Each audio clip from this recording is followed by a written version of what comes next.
Когато дечица тръгнат на детско заведение, колко са по-мънички, толкова повече боледуват, за съжаление. Какво ще дадеш на детето, така че да му помогнеш без да му навредиш? Защото ни учат още в първите курсове на академията. На първо място не вреди.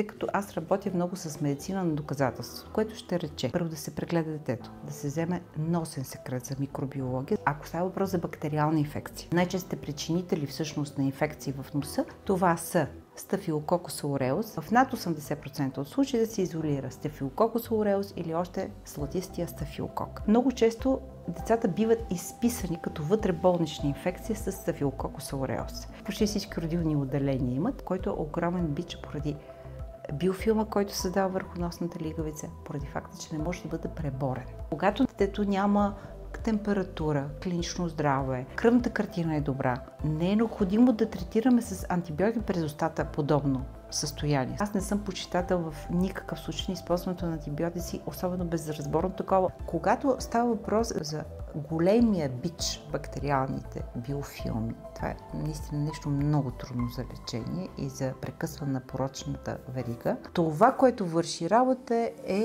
Codicep Nanosilver. Заради колоидно сребро под формата на наночастици, установено е, че всъщност този спрей прави разпознаваеми бактериите. Ако се наложи да се добави антибиотик, този спрей ги прави разпознаваеми, така че да може антибиотика да действа и да ги изчисти. А от друга страна, силно намалява микробния товар, количеството на бактериите в носната лигавица.